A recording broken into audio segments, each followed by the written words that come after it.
সরকারের অনেক বিদ্যুৎ তো সাশ্রয় করবই এবং সরকারের জাতীয় গ্রিডে আমরা বড় ধরনের একটি বিদ্যুৎ দিয়ে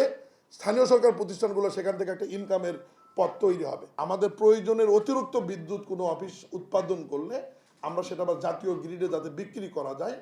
এই ব্যাপারে আমরা আজকে সিদ্ধান্ত নিয়েছি এবং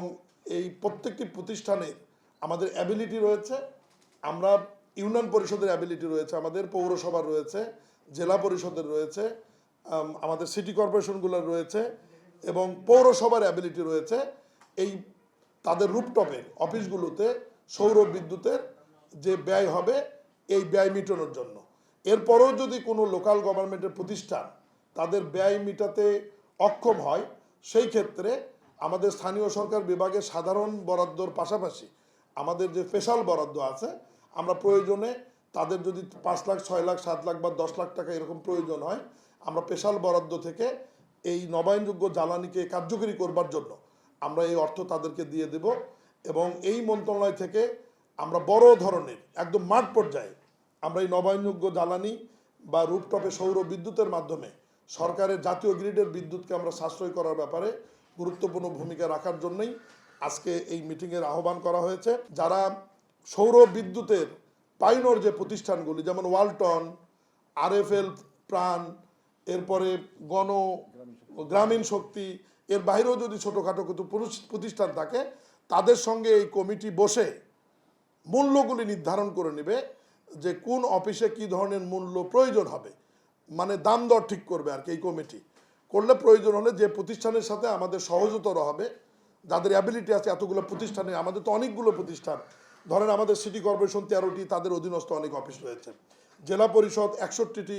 তাদের অধীনে আবার ডাকবাংলো রয়েছে 526টি, অডিটোরিয়াম হল রয়েছে 163টি, এরপরে উপজেলা পরিষদ কমপ্লেক্স রয়েছে আমাদের 503টি, পৌরসভা রয়েছে 330টি, পৌরসভার অধীনে আবার বিভিন্ন মার্কেট রয়েছে তাদের অধীনস্থ অনেক অফিস রয়েছে,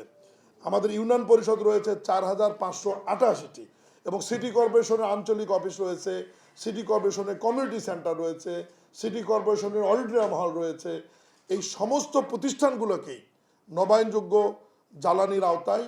এবং এই সৌর বিদ্যুতের আওতায় নিয়ে আসার জন্য আমরা প্রাথমিক সিদ্ধান্ত আজকে গ্রহণ করেছি। 5.5 কিলোওয়াট বিদ্যুৎ আমরা কিন্তু ব্যাটারি ছাড়াই দিনের 8টা থেকে 1 আওয়ার ব্যাটারি সহ আমরা সকাল 8টা থেকে সন্ধ্যা 7টা বা 8টা পর্যন্ত ব্যবহার করতে পারবো। এর সঙ্গে আমরা ব্যাটারির জন্য প্রয়োজনে আরও 40-50 হাজার টাকা অতিরিক্ত ব্যয় করব, কারণ কোনো অফিসে এমার্জেন্সি কাজ থাকতে পারে যে যাতে তারা রাত 10টা বা 11টা পর্যন্ত কাজ করতে পারে। কখনো সৌর বিদ্যুৎ সন্ধ্যার পরে শেষ হয়ে গেল সাথে সাথে ট্রান্সফার হয়ে তারা হয় ওই ব্যাটারি যদি থাকে ব্রেকআপে চলে যাবে, না হলে মূল বিদ্যুৎ থেকে যে সংযোগটা নেওয়া আছে সেই বিদ্যুতে চলে যাবে। এবং ইতিমধ্যেই বিদ্যুৎ বিভাগ নেট মিটারিংয়ের জন্য তারা একটা আইন পাস করেছে এবং মন্ত্রী পরিষদ থেকে একটা অনুমোদন নেওয়া হয়েছে